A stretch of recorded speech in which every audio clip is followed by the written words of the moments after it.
E aí, tudo bem?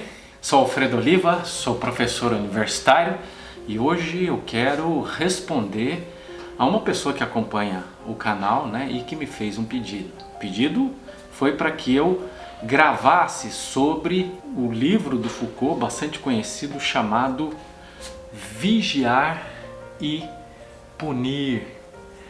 Uma história da violência nas prisões. É um livro publicado pela editora Vozes e esse é um dos livros que faz bastante sucesso aí da editora Vozes. Nós vamos falar um pouquinho então sobre ele, atendendo aí então Charles Lindbergh, ok? Então vamos lá. Primeiro, quem é Foucault? É um filósofo francês que viveu entre 1926 e 1984. Foi um especialista, vamos dizer assim, no debate sobre o poder. E ele estabeleceu uma cronologia própria para abordar a questão do poder e eu vou explicar naturalmente isso daqui a pouco para vocês. Muito bem, então vamos lá. Eu vou começar lendo um trecho na primeira página deste livro para poder ilustrar questões que eu vou analisar na sequência. Então vamos lá. Isso está na página 9, tá? Damiens foi condenado a 2 de março de 1757, então Foucault está analisando um documento do século XVIII, a pedir perdão diante da porta principal da igreja de Paris, aonde devia ser levado e acompanhado numa carroça. Olha, agora começa a descrição trágica, Nu, de camisola, carregando uma tocha de cera acesa de 2 libras. Em seguida, na dita carroça, na praça da Grève, e sobre um patíbulo que ali será erguido, atenazado nos mamilos, braços, coxas e barrigas das pernas. Sua mão direita segurando a faca com que cometeu o dito parricídio.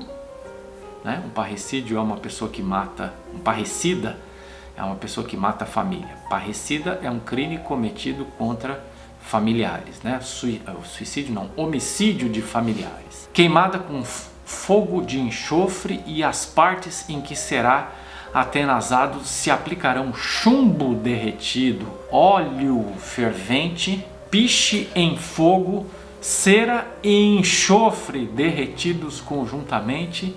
E a seguir seu corpo será puxado e desmembrado por 4 cavalos e seus membros e corpo consumidos ao fogo, reduzidos a cinza e suas cinzas lançadas ao vento. Você consegue imaginar uma cena mais trágica, mais dolorosa do que essa? Parece um filme de terror. Ainda na página 9, agora um parágrafo bem pequeno, um pouco fazendo o desfecho, Foucault aqui está citando novamente um documento. Finalmente foi esquartejado, relata a Gazette d'Amsterdã. Esta última operação foi muito longa, porque os cavalos utilizados não estavam afeitos à tração, de modo que em vez de 4 foi preciso colocar 6. E como isso não bastasse, foi necessário, para desmembrar as coxas do infeliz, cortar-lhe os nervos e retalhar-lhe as juntas. Então o que nós temos aqui? Se você observar o título do livro, Vigiar e Punir, o que nós temos aqui é uma cena de punição, ou seja, é o modo como o poder era exercido nas sociedades antigas, medievais e boa parte da Idade Moderna. Apenas na atualidade a gente estaria então saindo desse tipo de estratégia de exercício de poder que o Foucault denomina de forma metafórica de punição. Isso é o que o Foucault chama de poder soberania. Quando está em exercício numa sociedade o que ele denomina de poder soberania, as pessoas são punidas. O que isso significa? Primeiro, toda lesão ou toda Insubordinação, ela é vista como um crime de lesa majestade, ou seja, você está ofendendo o soberano, o senhor, o dono daquela territorialidade. Bom, o que acontece com as sociedades antigas, medievais e boa parte da modernidade é que elas não têm estratégia universal, estratégia para punir todas as pessoas. Não é possível punir. Então, o que acontece? As pessoas, algumas poucas pessoas, vão ser punidas, e ao ser punidas, elas não apenas serão punidas, mas a sua punição será um espetáculo público e um espetáculo exagerado, um espetáculo doloroso. Então essa pessoa precisa ser executada diante do olhar das demais para coibir o desejo que os outros eventualmente podem ter de fazer coisas iguais ou parecidas com o que essa pessoa que está sendo executada fez. Além disso, naturalmente, isso precisa então ser feito de uma forma muito dolorosa, né? Porque a mensagem a ser enviada você não apenas vai morrer, porque talvez a morte possa ser vista como uma punição muito branda, né? Afinal de contas você faz o que quer e depois você morre e está resolvida a questão. Mas não se trata disso, se trata de morrer de forma lenta e extremamente dolorosa, né? Então é isso que se chama de punição. A punição é a principal estratégia de exercício do poder soberania. O que estaria acontecendo é que nós estaríamos já transitando desde o século XVIII, mais ou menos, 17, 18 para cá, por uma outra estratégia de poder que o Foucault vai definir também de forma metafórica pela palavra vigiar ou vigilância, se você preferir. Então, quando você começa, a partir dos séculos 18, 19, a desenvolver mecanismos que permitem universalizar a punição, né, ou universalizar o exercício de poder, nós saímos do âmbito do poder soberania e da punição e passamos para o âmbito do poder disciplinar e, portanto, vamos ter como principal estratégia a vigilância, né? Então é importante, em primeiro lugar, que a gente observe o fato de que o Foucault não vê uma evolução. Você diz assim, as sociedades antigas eram violentas, puniam de forma pública, puniam de forma, vamos dizer assim, bárbara. Sim, é verdade, mas puniam poucas pessoas. Por isso é que puniam dessa forma tão violenta, porque eles não possuíam mecanismos universais de punição. Então se puniam poucas pessoas e essas poucas pessoas serviam de exemplo para as demais. Então não há na visão do Foucault uma humanização, por exemplo, com a instituição do sistema penal, né? Embora todo o discurso jurídico, estatal, seja no sentido de dizer que agora as coisas são mais humanizadas, né? Se você quiser, se você tiver dúvida em relação àquilo que eu estou falando, né, é só visitar o sistema prisional brasileiro e você vai ver se existe ali alguma humanidade no modo como essas pessoas são depositadas, né, nesse espaço. Não há humanização, existe uma universalização da vigilância e existe a universalização da punição, né? As pessoas são punidas de uma outra forma, agora elas ficam sob vigilância do Estado e ficam encarceradas, separadas das demais pessoas da sociedade. Tudo bem então? Acompanhou o argumento? Vigiar e punir. Vigiar nas sociedades contemporâneas de Foucault, né? Lembrando que Foucault morreu em 1984, né? Então ele estava pensando em sociedades que estavam vigentes nos anos, sobretudo 70, né? do século 20. Vigiar, é isso que funciona, né? É o poder disciplinar. E ele está fazendo uma contraposição ao conjunto tecnológico de poder que vinha antes, que era o poder soberania, cuja principal estratégia era a punição. O que o Foucault está querendo comunicar a partir dessa análise, dessa mutação do poder? Ele está desenvolvendo uma filosofia não essencialista do poder. Ele está dizendo, olha, o poder não tem uma essência. O que acontece com o poder?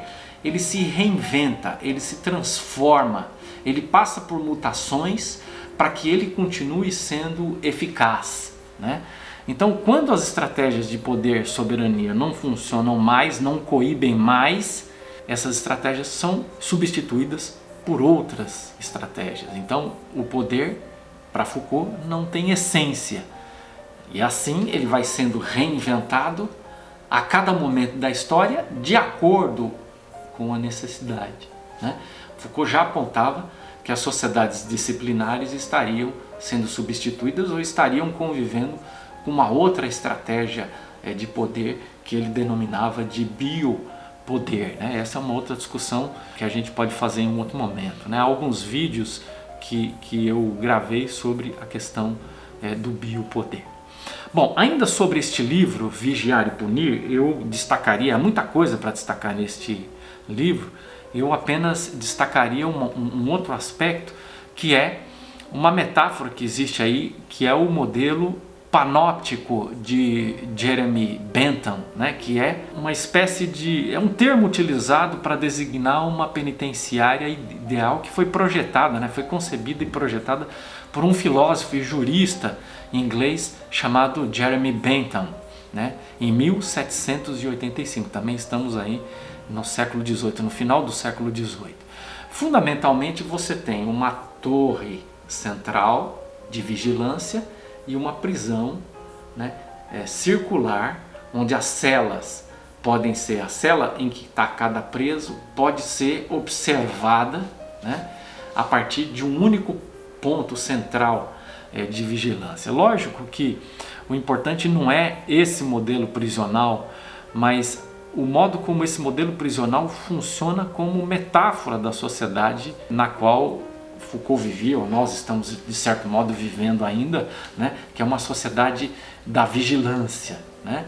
Lembra que o Foucault morreu em 84, então ele não viu todo esse avanço, por exemplo, né, tecnológico, que envolve computador conectado à rede mundial de computadores, né, a internet, não viu o smartphone, provavelmente não vislumbrou um tempo em que todo mundo estaria com um aparelhinho no bolso, com uma câmera que permitiria filmar ou gravar as demais pessoas e, portanto, vigiar as demais pessoas. Mas o Foucault já falava sobre isso, né? De que o ideal da sociedade disciplinar é quando todo mundo vigiaria todo mundo, e me parece que, num certo sentido, isso está acontecendo, né? Embora a gente esteja vivendo muitas décadas após a morte do nosso filósofo querido aqui. As instituições, por exemplo, no sistema disciplinar, funcionam como instituições de vigilância. A escola vigia as crianças, a igreja vigia todas as pessoas, né? A própria medicina exerce um poder de vigilância sobre uma série de comportamentos das pessoas e por aí vai, né? As prisões vigiando os presos. Então, nós temos aí, inclusive, né, fora das instituições também, sistemas de vigilância funcionando, né? Bom, a gente poderia, talvez, caminhar para o fim do nosso vídeo, né, pensando um pouco, por exemplo, no debate que aparece na filosofia do Byung-Chul Han, né, um asiático contemporâneo, que se vê como um continuador, pelo menos em alguns aspectos do pensamento de Foucault. Por exemplo, quando ele fala de sociedade de desempenho, ele diz que a sociedade de desempenho é uma sociedade pós-disciplinar. Ele está dialogando com a filosofia do Foucault, está dizendo, olha, o Foucault entendeu que existia um sistema de vigilância vigente nas sociedades nas quais nós vivemos. Então, todo sujeito era vigiado de fora para dentro, né, através das estratégias presentes nas instituições ou mesmo fora das instituições. O que o Byung-Chul Han está dizendo é que no atual momento em que nós vivemos, nós não somos apenas coagidos a fazer aquilo que é certo, entre aspas, através de um sistema externo, né, que nos vigia, mas ele está dizendo que as próprias pessoas vigiam a si mesmas, né? Quer dizer, as pessoas cobram de si desempenho, as pessoas cobram de si um determinado comportamento, e isso é o que o Byung-Chul Han chama de sociedade do desempenho. Então, não é mais apenas a exterioridade que coage o sujeito a se comportar de uma determinada forma, mas o próprio sujeito coage a si mesmo a se enquadrar nas regras, por exemplo, de uma sociedade neoliberal. Por isso, diz o Byung-Chul Han, as pessoas estão, então, literalmente queimando, né? Ele diz que questões Algumas patologias são muito comuns nas sociedades contemporâneas, por exemplo, como a síndrome de burnout, né? Quando a pessoa esgarça, né? Trabalha tanto que ela esgarça, ela pira, ela enlouquece de tanto trabalhar. Por isso que se fala tanto em ansiedade, depressão nas sociedades contemporâneas, né? Esse estado de infelicidade ou esse estado de agitação no qual as pessoas se encontram em função de um excesso de trabalho, e esse excesso de trabalho vem em função da própria cobrança que o sujeito faz em relação a si mesmo. E qual seria o antídoto indicado pelo Byung-Chul Han para uma situação como essa? Ele vai dizer que nós precisamos aprender a descansar. Né? A festa é fundamental, a celebração é fundamental, não apenas para a gente descansar e se imunizar contra esse tipo de ideologia neoliberal, mas também para estabelecer conclusões ou conclusão a cada etapa de vida na qual nós nos colocamos, né? Então, uma forma de combater o excesso de aceleração das sociedades contemporâneas é estabelecer pausas e concluir os fenômenos, né? Você tem uma semana de trabalho, você conclui a semana de trabalho celebrando no fim de semana, descansando, vivendo, fazendo coisas que você gosta, desfrutando do lazer. Você termina um dia de trabalho e faz ali a sua happy hour, né?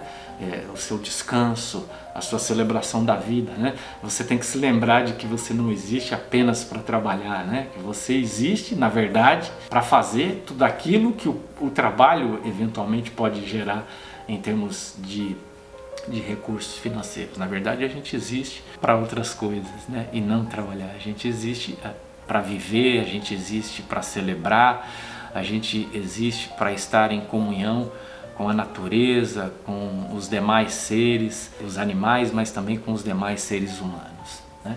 Ok? Eu espero que eu tenha respondido aí ao meu amigo Charles, né?